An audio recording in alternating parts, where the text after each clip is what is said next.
favorite source of information and entertainment, Fox News, where guest and former FBI Assistant Director Chris Wecker made sure everyone knew that just because the bombers seemed to be running to list the president's favorite boogeyman, that did not mean that this whole thing might not be a false flag. And that's one of the things they got on that so fast. False flag, false flag, false flag. It was really pretty incredible. So here is this guy. He was on Harris Faulkner today, or yesterday, and he was talking about, is this a false flag? And this started the long narrative of false flags. This was about 12:41 p.m. Eastern, and the false flag chugging narrative, the false flag narrative became chugging into view, and it did become pretty strong. I'd like to switch it to. I do apologize the AI for view this. that's a little less sexy and less controversial. But yeah. AI, going back to your okay, initial so question. this is. All right, here we go. I want to drill down now because now the situation seems to be widening even further. And that's where the feds come in and they have more of a gestalt view. Walk me through what happens next as we begin to find more devices. Right. I mean, we're starting to see a pattern. We are already seeing a little bit of a pattern. We have unexploded devices that were screened by some very effective mail screening centers, and it highlights the effectiveness of these mail screening centers that have come into being since 9/11. But we've got a forensic bonanza. There'll be plenty of evidence that'll be exploited by the FBI's evidence response teams on all of these sites. I suspect the Soros, if it is in fact related, the Soros explosive device is going to be further along since it was delivered earlier, probably because it was not screened. But of course, they're going to be looking at this as a potential terrorist motive, whether it's on one side or the other.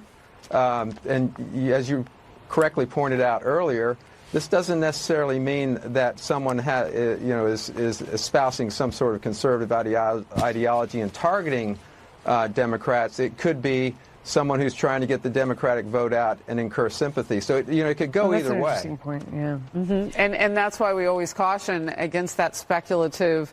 And I understand. Always, you guys caution about that. You caution so many times. Oh no. I mean, like, imagine if this was a Muslim and if this was, like, sent to, like, the suspect was a Muslim or this was sent to conservatives' houses, which probably, by the way, would probably never happen. It would be a little bit more of I don't know how speculative you really guys would be. Yeah, and I mean, wow. And this is probably, again, this is the most explosive get out of the vote operation I've seen in a long time in politics. If this is to get out of the vote operation, geez. So Swecker's fanciful speculation amid a large chorus of experts, pundits, and right-wing cranks eager to explain why the bombing of Democrats is actually good for Democrats, just kicked underway. It began really to heat up. Jeff Beatty, a CNN analyst, after giving 10 minutes on air to suggest the Democrats benefit from having pipe bombs sent to their leaders, says falsely that Republicans are the only people who've spilled any blood. Chris Cuomo does not correct him or mention Charlotte, who've had any blood spilled. Sorry. Chris Cuomo does not correct him or mention Charlottesville in any single way. So yeah, Jeff Beatty is a CNN analyst, and on CNN, just talking around about this false flag situation, and wow. The fact that Chris Cuomo let him get away with that is just absolutely incredible. Frank Gaffney, who's a former Reagan White House official, Southern Poverty Law Center, designated Islamophobic extremist and close personal friend to John Bolton, of course, our newest national security advisor, continued the fierce false flag train. Frank Gaffney says none of the leftists ostensibly targeted for pipe bombs were actually at serious risk, since security details would be screening their mail. So let's determine not only who was responsible for these bombs, but whether they were trying to deflect attention away from the left's mobs. A, the left doesn't have any mobs. B, these are bombs. This is attempted murder. This is assassination attempt right here. And the fact that this is being treated this way is, again, it's pretty incredible. Yeah, and I do want to play this clip for you before we get to Ann Coulter's comment about this. This is when the bombs actually went off on CNN. Like, this is not when the bombs went off, but this is when they had to get evacuated. It's a pretty incredible scene. So, this is when the suspicious device was really found. You hear them get a fire alarm It's pretty incredible. Posted on that, but to have projectiles, that is a feature you will often see in bombs that terrorists use in Afghanistan, elsewhere. ISIS has used that kind of bomb before. Doesn't mean it's exclusive just to those kinds of terrorist groups, but that is a significant development. Tom Fuentes, if you're still hearing us here, they're connected now. The bombs targeting Soros, Clinton, Obama, and the White House. The FBI says that they were functional. How significant? Well, it's significant that wasn't just a hoax then. If the bombs are capable of exploding, they're capable of, inflicting bodily harm or death on somebody. So it's more than just sending a hoax just to get, public attention, the equivalent of pulling a fire alarm, like maybe somebody just did in your building. But if it's an explosive device, it's more than just an idle threat or something to try to get attention. It's an actual device that could hurt somebody. Okay, we're going to jump in. There's a fire alarm here. You might have heard it in the background. We're going to find out what the latest is we'll be right back. at CNN. We're going to be right back. Yeah, so that's that. It was a pretty incredible situation. And the next moment, they were out of the building. And yeah, that was pretty much it. They didn't have much of a shot after that. So anyway, yeah. And on that reaction to that clip that I just played for you, from the Haymarket riot to the Unabomber, bombs are a little tactic. Okay, we'll talk about that. OKC, Oklahoma City. Ever heard of that, buddy? Yeah, and then finally, we have, of course, the wonderful Turning Point USA spokesperson Candace Owens, who made a galaxy brain-level leap to connect Wednesday's mail bombs with a caravan of Central American asylum seekers currently crossing through Mexico en route to the U.S.'s southern border. Yeah, I'm going to go ahead and say there's a 0% chance of these suspicious packages were sent out by conservatives. Suspicious packages, again, by the way, in quotes. And the only thing suspicious about these packages is their timing, she says.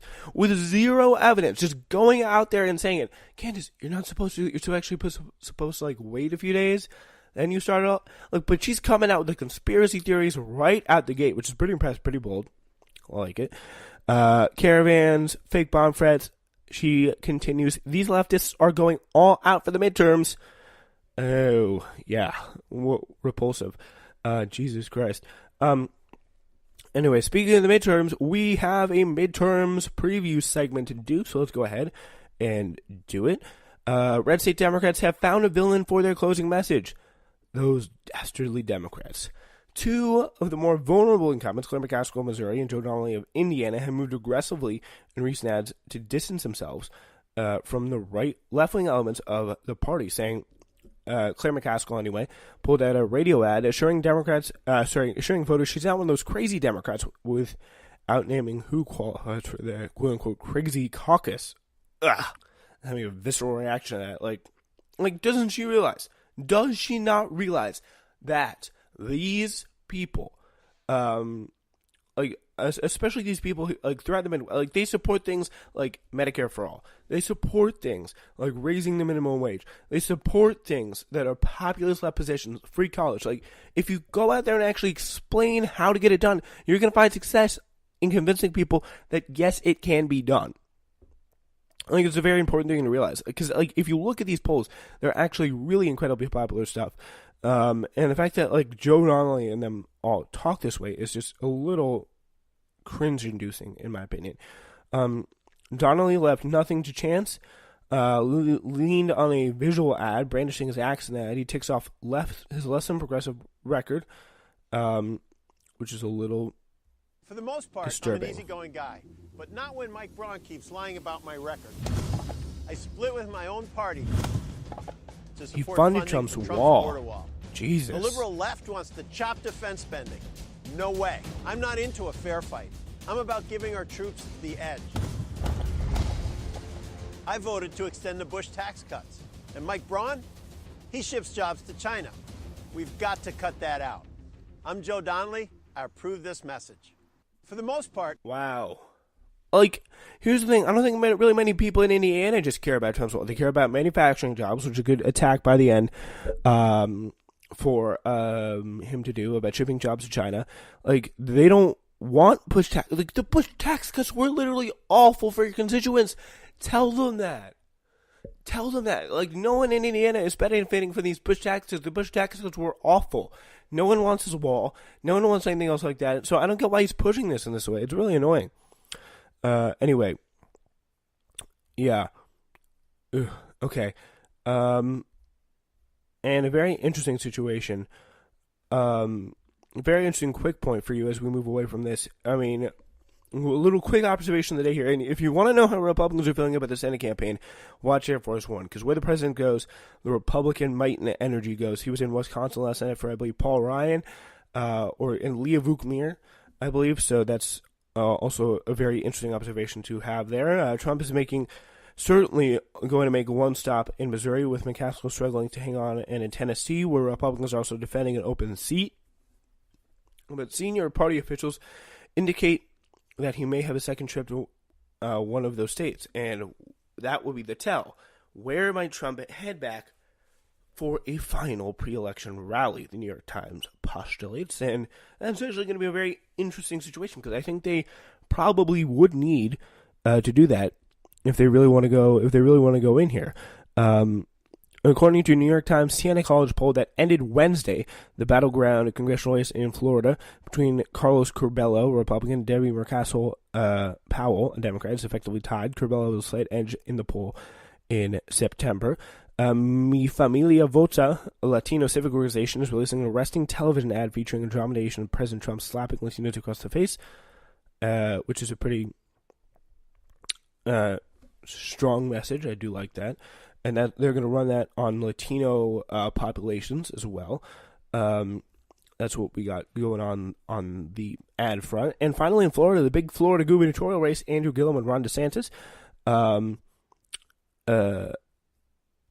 And it got pretty contentious because last night it was pretty much the rare moment where a debate in which a racial slur was spelled on stage. But Florida's governor's race right now, that just happened. That's where the state of the race is right now.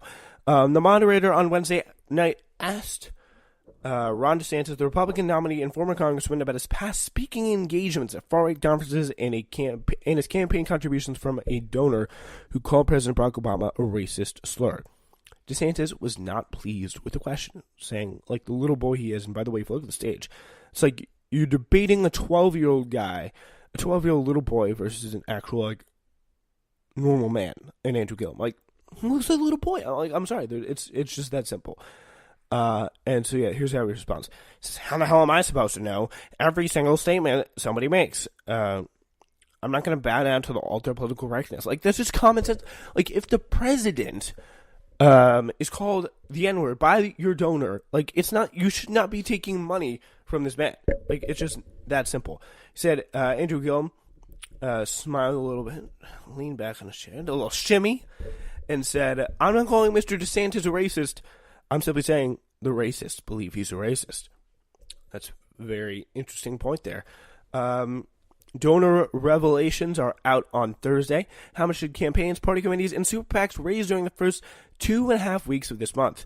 That'll become clear Thursday when they file for the Federal Election Commission, before a midnight deadline. So it'll be very interesting to see the 7 or 8 figure political donations from some of the biggest donors in American politics, like Michael Bloomberg, whose contributions, including a $20 million to a super PAC supporting Democratic Senate candidates, expect significant movement from flush committees to those spending heavily in key races. The Republican National Committee has transferred $3.5 million to the Republican National Congressional Committee and the National Republican Senatorial Committee, according to people familiar with the moves.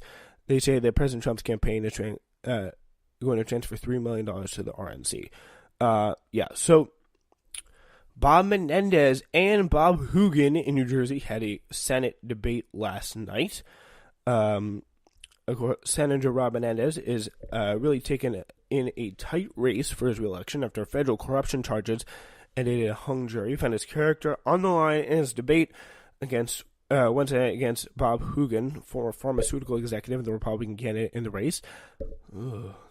I'd take Menendez to win over him, but not by much, because I think the Democratic Party coming in to save this kind of guy was a very, very bad idea. Like, of all the people you go out for, I don't see how this is the guy you do it. Like, I just don't see it. In other moments, the two were reasonably courteous which is very interesting.